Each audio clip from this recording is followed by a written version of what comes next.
저희가 사도행전을 통해서 계속 말씀을 나누고 있는데요. 지난주에는 아덴에서 바울이 전도한 내용에 대해서 우리가 나누었습니다. 다시금 정리하면 바울이요 유대인들의 핍박으로 인해서 아덴으로 이동을 했어요. 근데 이 성을 둘러보니까 이 성이 어떠합니까? 우상들이 많은 거예요. 가득했어요. 마치 이 성 전체가 우상을 섬기는 제단과도 같았다 이야기를 했는데요.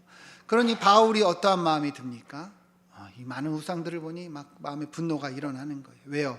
하나님의 자리에 이 우상들이 세워지고 사람들이 그것이 하나님인 것처럼 경배하니 바울이 분노한 것이죠.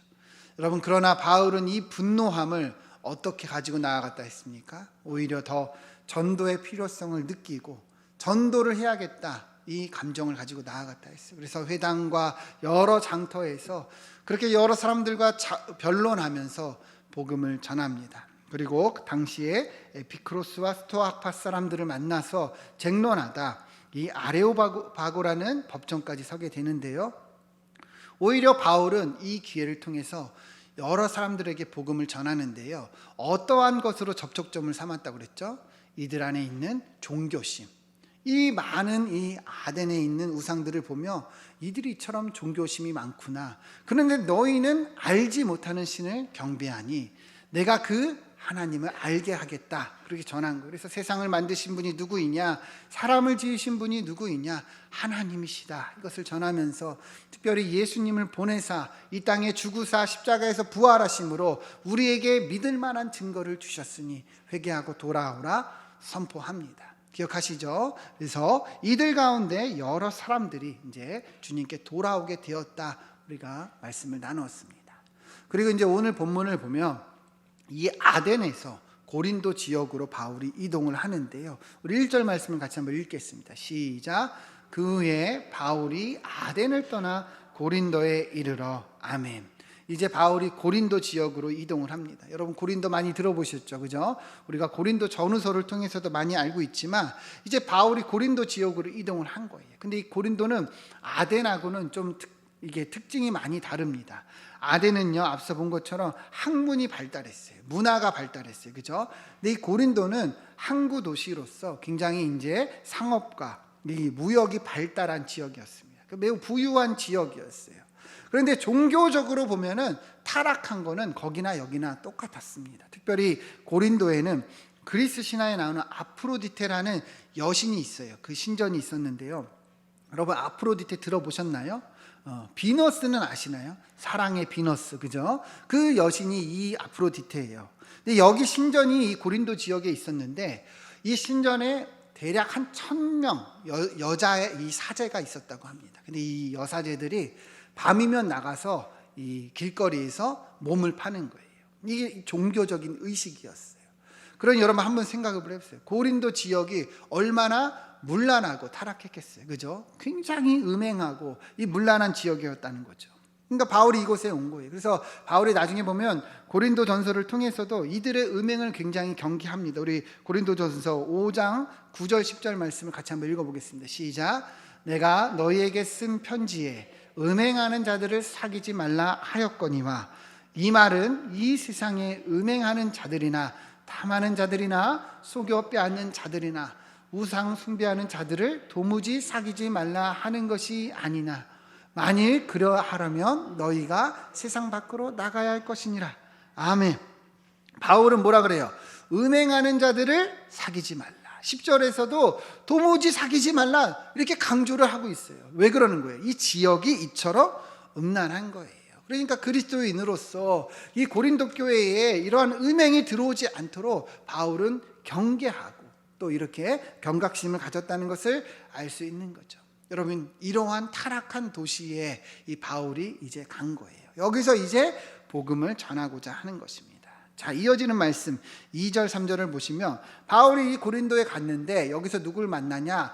아굴라라 하는 본도에서 난 유대인, 그리고 그의 아내 브리스길라를 만납니다. 여러분, 브리스길라와 아굴라 많이 들어보셨죠? 그죠? 누가 남편이에요? 브리스길라가 남편이에요? 아굴라가 남편이에요? 네. 아굴라가 남편이에요. 대부분 이제 브리스길라가 먼저 나오니까 남편인 줄 알지만 아굴라가 남편인데, 여기 2절 보면 아굴라는 본도에서 난 유대인이라고 얘기합니다. 아굴라는 유대인이었어요. 그러나 브리스길라는 로마인이었다고 이야기합니다. 그런데 이들이 로마에서 함께 살다가 글라우디오 때에 다 유대인들을 나가라 그랬어요. 로마에서 떠나라 그랬어요. 역사적 기록을 보면 이 글라우디오 때 어떤 일이 있었냐면, 당시 기록에 이 유대인들이 크레스투스라는 한 사람을 따라서 여러 소동을 일으켰다 합니다.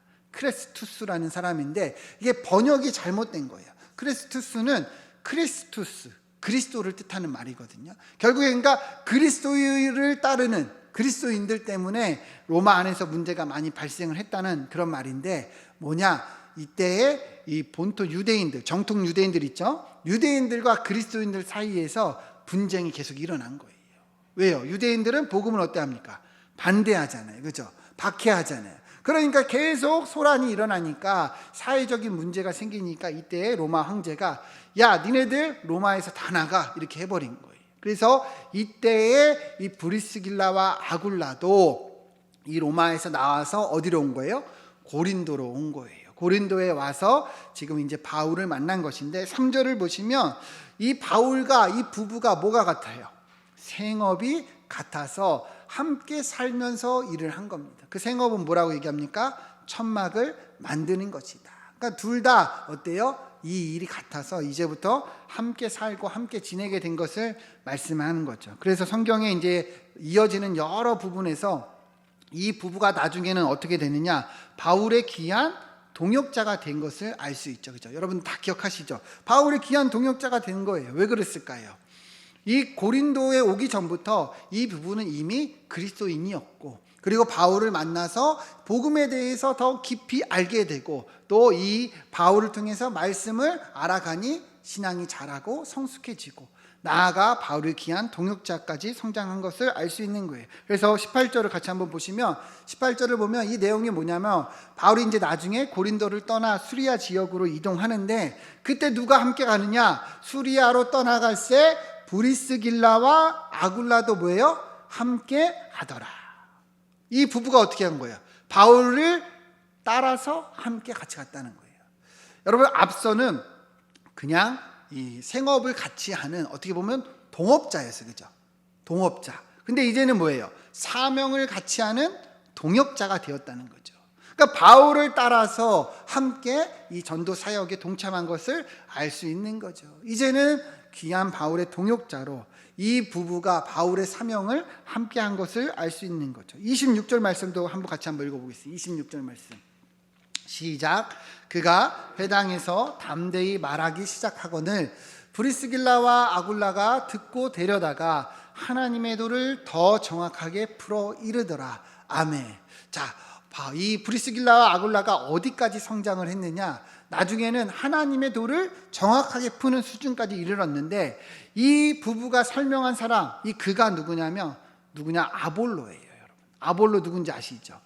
처음에는 유대교 학자였어요. 그런데 나중에는 기독교의 아주 이제 정통한 스승이 되는. 그래서 나중에 바울이 그러잖아. 누구는 게바냐, 누구는 아볼로냐, 누구는 바울에게 속했는데 그리스도가 나뉘었느냐, 이렇게 얘기를 하잖아요. 그죠? 이 아볼로가 바로 그 아볼로인데, 이 아볼로에게 하나님의 도를 설명해 준 사람이 누구예요? 브리스길라와 아굴라 부부였다는 거예요. 그러니까 바울과 함께함으로 복음에 대해서 분명히 알고 이 성장하고 성경을 이처럼 설명하는 교사가 되었다는 수준까지 이런 것을 알 수 있는 거죠. 그러니까 이 부부가 얼마나 귀한 동역자가 되었는지 여러분 느껴지시죠? 그래서 로마서 16장 3절 4절 같이 한번 읽어보겠습니다. 시작. 너희는 그리스도 예수 안에서 나의 동역자들인 브리스가와 아굴라에게 문안하라. 그들은 내 목숨을 위하여 자기들의 목까지도 내놓았나니 나뿐 아니라 이방인의 모든 교회도 그들에게 감사하니라. 아멘. 3절 보면 바울이 이 부부를 뭐라고 칭합니까? 나의 동역자. 동역자라고 칭해요. 여러분, 동역이 뭐예요? 사명을 같이 해. 그죠? 사역을 함께한 자들이죠. 얼마나 이들의 섬김이 귀한지 그들은 내 목숨을 위해서 자기 목까지도 내놓았다. 4절 보시면 나뿐만 아니라 모든 이방 교회도 이들에게 감사하다 말할 정도. 그러니까 얼마나 헌신하고 수고했는지 여러분 느껴지십니까? 브리스길라와 아굴라가 이런 바울의 귀한 동역자가 되었다는 거예요. 여러분 잘 보세요. 바울이 혼자서 이 전도 사명을 감당한 것이 아니죠. 그죠? 이렇게 귀한 동역자들이 함께함으로 이러한 하나님의 뜻을 이루었다는 것을 알 수 있는 거예요. 여러분, 우리도 이런 귀한 동역자가 되기를 축원드립니다. 우리도 이런 귀한 동역자가 되길 소망합니다. 교회의 동역자요, 그리스도의 동역자요, 모든 성도와 이 목회자의 동역자가 되기를 소망합니다. 여러분, 하나님께서 왜 우리를 한 명 한 명 각기 부르사 이 교회로 부르시고 함께하게 하셨습니까? 여러분, 왜 우리가 여기 같이 모여 있을까요? 함께하여 교회를 이루고 하나님의 뜻을 이루기를 원하시는 거예요. 여러분, 한 명으로 하나님 일하시지 않으세요. 함께해서 일하게 하신다는 거예요. 에베소서 4장 11절 12절 같이 한번 읽어보겠습니다. 시작. 그가 어떤 사람은 사도로, 어떤 사람은 선지자로, 어떤 사람은 복음 전하는 자로, 어떤 사람은 목사와 교사로 삼으셨으니 이는 성도를 온전하게 하여 봉사의 일을 하게 하며 그리스도의 몸을 세우려 하심이라. 아멘. 여러분, 왜 하나님께서 우리를 각기 다르게 부르셨나요? 누구는 성도, 누구는 집사, 누구는 권사, 누구는 장로, 누구는 목회자, 왜 다르게 부르셨습니까? 이 12절의 말씀이 얘기하고 있는 거예요. 성도를 온전하게 하라는 거예요. 서로 돌보라는 거예요. 그리고 봉사하며 이 그리스도의 몸인 교회를 세워나가라는 거예요. 하나님의 뜻을 이루라는 거예요. 그래서 우리가 각기 다른 직분과 은사와 서로의 다른 다양성으로 하나님이 함께하게 하셨다는 거예요. 여러분, 이러한 주님의 뜻이 분명히 보이기를 축원드립니다.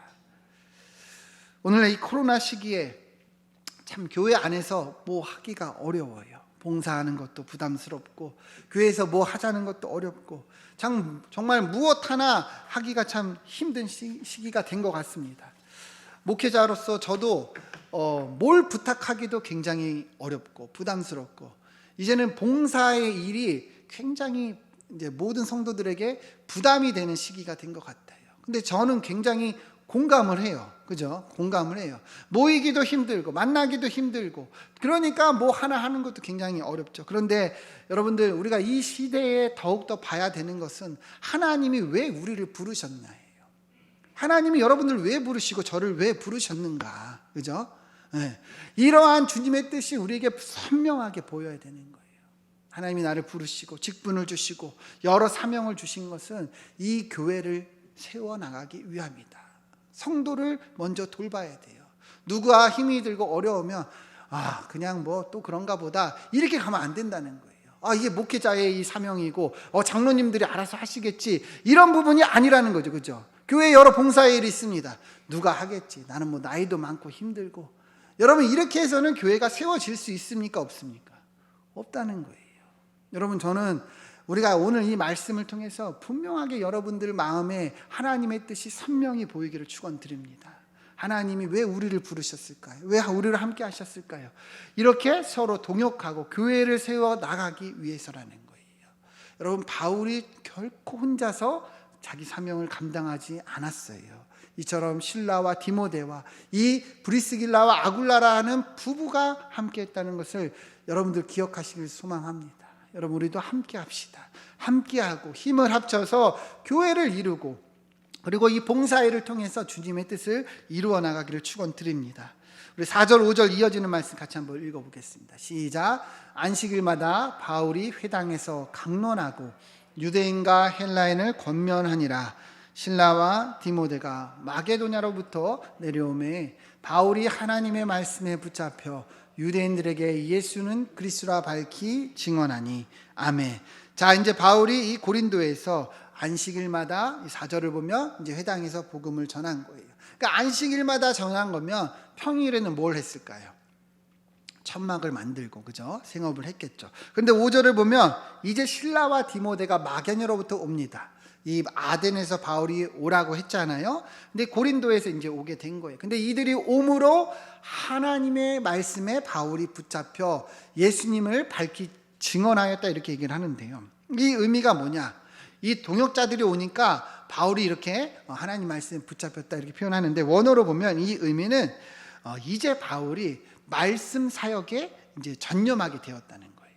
다시 말하면 바울이 평일에는 생업에 종사했어요. 그죠? 종사하지 않으면 안 됐거든요. 그죠? 그런데 이제 이들이 옴으로 이제 생업에 종사하지 않고 전도와 복음 사역에 전념하게 되었다는 건데요. 고린도후서 11장 8절을 보면 이렇게 얘기합니다. 내가 너희를 섬기기 위해, 바울이 얘기하는데 여기가 너희가 누구일까요? 고린도 교회 성도들 말하는 거죠. 그죠? 내가 고린도 교회를 섬길 때 다른 여러 교회에서 비용을 받았다는 거예요. 비용을 받았다는 거. 근데 그게 어떤 비용이냐? 구절을 보면 마게도냐에서 온 형제들이 나의 부족한 것을 보충하였다. 이 마게도냐에서 온 형제들이 누구예요? 아까 실라와 디모데죠. 그러니까 실라와 디모데가 마게도냐의 교회, 빌립보 교회, 데살로니가 교회, 여러 교회에서 어때요? 헌금을 받은 거예요. 후원을 받은 거예요. 그리고 이제 고린도에 와서 바울을 어떻게 서포트함으로 이제는 바울이 어때요? 생업을 하지 않고 복음 사역에 전념할 수 있게 된 것이죠. 특별히 구절을 보면 바울은요, 내가 이 고린도 교회를 섬기기 위해서 여러 교회에서 비용을 받은 것은 탈취한 것이라 표현합니다. 그러니까 교회에 헌금을 받았잖아요. 그죠? 이걸 어떻게 한 거예요? 탈취했다는 거예요. 여러분, 탈취가 뭐예요? 탈취가 뭐예요? 냄새 없애는 거죠. 그죠? 네. 아니죠. 그죠? 빼앗은 거. 그죠? 강제로 빼앗았다는 거예요. 여러 교회마다 돈 내놔 이렇게 했다는 거예요.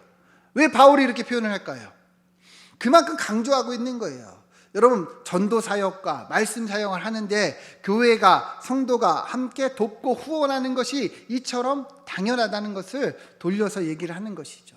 그래서 여러 교회의 후원과 도움으로 바울이 이제 생업을 하지 않고 천막을 만들지 않고 그 시간에 말씀을 준비하고 나아가 복음을 전하게 되었다는 것을 우리에게 이야기하는 거예요. 여러분, 어떤 상황인지 이해가 되시죠? 그죠? 그래서 이 디모데와 실라가 헌금을 가지고 와서 이제 바울이 전념하게 되었다는 거예요.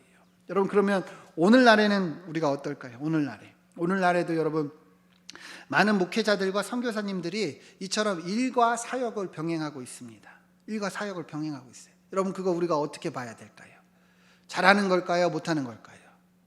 한때는 그런 생각이 있었어요. 정말 이 목사님이 믿음이 부족하구나, 기도가 부족하구나, 열심히 그냥 사역에 전념하면 그러면 하나님이 다 알아서 해줄 건데, 여러분, 그렇게 생각하던 시절이 있었습니다. 근데 지금은 어떠냐? 최근에 한 기사를 보니까 우리나라의 목회자 중에 무려 30%가 이렇게 일을 하고 있대요. 일과 사역을 병행하고 있대요. 여러분, 30%면 3명 중에 하나예요. 여러분, 목회자가 30%면 사모가 일하는 건 몇 프로 될까요? 훨씬 더 많아요. 왜 일을 하는가? 기사에 따르면 여러분, 왜 일할 것 같으세요? 왜 목회자가 일을 할까요? 유지가 안 되니까. 네. 생계가 안 되니까 일을 하는 거예요. 많은 목회자들이 생계를 위해서 이렇게 일을 하고 있다는 거죠. 그리고 소수의 목회자들은 그 일하는 사역의 현장에서 복음을 전하기 위해서 생업을 갖는다 이렇게 표현을 하는데요. 여러분, 잘 보세요. 이들이 왜 목회를 그 일과 병행하는가? 결론적으로 무엇을 위해서냐? 사명을 위해서라는 것을 얘기하고 있어요. 여러분, 일하지 않으면 이 목회를 계속할 수가 없는 거예요.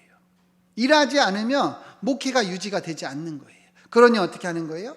생계를 가지고 생업을 함께하고 있다는 것을 말씀하고 있다는 것이죠. 여러분, 결론적으로는 뭐예요? 사명을 위해서 여러 가지를 병행하고 있다는 것을 알 수 있는 거죠.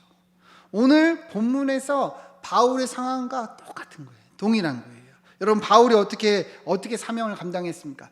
일을 해야 되면 일을 했어요. 왜요? 일하지 않으면 사명을 감당할 수가 없는 거예요. 일하지 않으면 복음을 전하기가 어려운 거예요. 그죠? 그런데 이제 상황이 열리고 이 복음 사역에 전념할 수 있게 됐을 때는 일을 하지 않았다는 것을 우리가 볼 수 있는 거죠. 여러분, 우리도 오늘날도 이러한 시대를 우리가 살아가고 있습니다. 여러분, 제가 어저께 원로 목사님을 잠깐 뵀는데 원로 목사님 그런 말씀하세요. 이제는 신학생들이 이제 오지 않는데 학교에 계속 미달이래요. 왜 그러냐? 너무 현실이 어렵다는 거죠. 목회의 현실이 어렵다는 거예요. 그러니까 교회에 자리가 없고 코로나 시대니까 이제는 부교육자들도 많이 안 쓴다는 거예요. 그리고 또 이제 뭐 여러 사역의 자리가 없고 물질적으로 힘드니까 더 이 사역자들이 없어지고 있다는 것을 말씀하시더라고요. 여러분, 제 주위에도요, 일과 사역을 병행하는 목회자들이 정말 많아요. 제 주변에도 신대원 다닐 때 동기들도 일도 하고 목회도 해요. 근데 그들의 삶을 보면 정말 고군분투합니다. 정말 생존이에요. 하루도 쉬질 못해요. 왜요? 평일에 일하고 주말에 사역하잖아요. 근데 그 복음을 전하기 위해서, 복음 사명을 감당하기 위해서 그렇게 일을 하는 거예요. 제가 그 모습을 보면 정말 고개가 숙연해지고 존경심이 듭니다. 여러분, 우리도 이러한 시각이 필요해요. 정말 많은 목회자들이 이 생존과 사명을 위해서 살아가고 있음을 보면서 우리는 교회로 성도로서 어떻게 살아가야 됩니까? 마땅히 후원하고, 그죠? 마땅히 선교하고, 저 목회자들과 또 그렇게 병행하는 선교사들을 우리가 도와야 한다는 거예요. 그냥 단순히 저분들이 믿음이 없나 보다 이렇게 얘기할 것이 아니라는 거죠. 그럼 여러분, 바울이 믿음이 없어서 천막을 만들었습니까? 그렇지가 않다는 거죠. 여러분, 우리가 균형적인 성경적인 시각을 가지고 오늘날 한국교회의 현실과 상황을 바라볼 수 있어야 됩니다. 지금도 너무도 많은 분들이 그렇게 일과 사역을 병행하고 있음을 우리가 기억하며 우리도 그들을 돕고 우리도 우리 사역이, 우리의 일이 그러한 현장이 되어야 한다는 것이죠. 여러분, 한국교회의 상황과 현실을 우리가 이해하며 기도하며 또 우리 브리스길라와 아굴라처럼 또 디모데와 실라처럼 여러 또 교회들처럼 후원하고 돕는 그런 삶이 되기를 소망합니다. 이어지는 말씀 보면 5절 6절을 보면 이제 바울이 이제 말씀을 전합니다. 그래서 담대하게 예수는 그리스도라 밝히 증언하는데요. 6절을 보면 유대인들이 어떻게 반응을 합니까? 그들이 대적하여 비방합니다. 그러니까 뭐예요? 거절한 거예요. 바울이 복음을 전하나 이 유대인들은 여전히 비방하고 대적하는, 대적이라는 말은요 거의 그냥 위협을 한 거예요. 협박을 한 거예요. 너 한 번만 더 전하면 넌 우리가 가만두지 않을 거야. 넌 죽일 거야. 우리가 막 할 거야. 이렇게 했다는 거예요. 그런데 바울이 어떻게 합니까? 분명하게 복음을 전하고 저들이 반대하니 옷을 털며 나가는 거예요. 너희 피가 너희 머리로 돌아갈 것이라. 나는 깨끗하니라. 이 말이 뭐예요? 나는 분명하게 너에게 복음을 전했다. 내 책임을 다했다. 너희가 받지 않으니 나는 이제 이방인에게 가겠다. 이런 말이죠.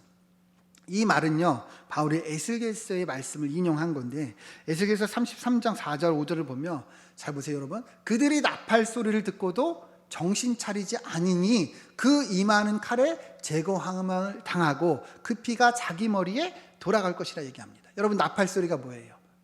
경고하는 소리예요. 적군이 쳐들어왔다. 이게 보초병이 보다가 파수꾼이 보다가 저기 쳐들어온다 막 나팔을 부는 거예요. 그런데 전쟁에 대비하지 않으면 어떻게 되겠습니까? 죽는 거죠. 그죠? 바울이 그 얘기를 하는 거예요. 5절 보시면 그가 경고를 받았던 듯 자기 생명을 보존하였을 것이나, 뭐예요? 이 경고를 들었으면, 이 전쟁에 대비했으면 죽지 않았을 것이나, 그런데 듣고도 대비하지 아니했으니 그 책임이 자기에게 있다는 것이죠. 바울이 이 얘기를 하는 거예요. 나는 분명하게 복음을 전했다는 거예요. 예수님이 그리스도시고 너희가 회개하고 돌아오라. 그러지 않으면 심판을 받을 것이다. 그러나 어때요? 유대인들은 거절하는 거예요. 그러니까 그 책임이 너희에게 있다는 것을 분명하게 얘기를 하고 바울은 이방인에게 갖다 말씀하고 있는 겁니다.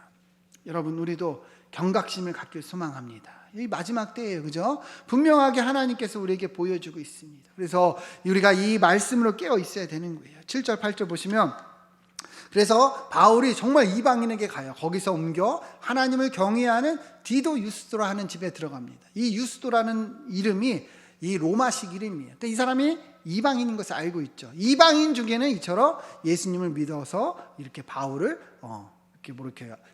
바울을 이렇게 함께한 사람이 있었다는 거죠. 근데 여기서 이제 기적 같은 일이 있는데 그 집이 회당 옆이래요. 그죠? 근데 8절을 보면 회당장 그리스도가 어떻습니까? 온 지방과 더불어 주를 믿음에 이 사람 때문에 수많은 고린도 사람도 듣고 믿어 세례를 받다 이렇게 말씀합니다.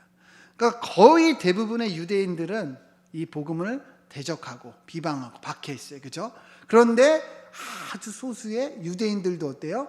예수님을 믿고 돌아오는 사람이 있었다는 거죠. 특별히 회당장이라는 것은 어떤 의미예요? 이 유대인의 회당이 뭐예요? 장이잖아요. 그죠? 장이잖아요. 근데 그 사람이 예수님을 믿으니 영향력이 어마어마합니다. 그래서 수많은 고린도 사람들도 믿고 세례를 받았다 이렇게 얘기를 하고 있어요. 여러분, 우리가요 포기하지 말고 복음을 전해야 하는 이유가 여기 있는 거예요. 안 믿을 것 같아요. 그죠? 안 돌아올 것 같아요. 우리의 가족들, 우리 남편, 우리 아내 안 믿을 것 같아요. 내 친한 친구 안 믿을 것 같아요. 그러나 여러분, 복음을 포기하지 말고 기도하며 전하기를 소망합니다. 이러한 회당장도 돌아온다면 하나님이 역사하시면 우리의 주변의 사람들도 분명하게 돌아올 수 있다는 것이죠. 자, 그런데 이렇게 복음이 전해지고 역사가 일어났는데 여러분 9절 말씀을 보면 밤에 주님께서 환상 가운데 바울에게 말씀하십니다. 뭐라고 말씀하십니까? 두려워하지 말고 침묵하지 말고 말하라. 바울에게 두려워 말고 침묵하지 말고 말하래요. 무슨 말입니까? 바울은 오히려 두려워하고 침묵하는 그런 상황이 되었다는 거죠. 우리 고린도전서 2장 3절 말씀 한치 한번 읽어보겠습니다. 시작.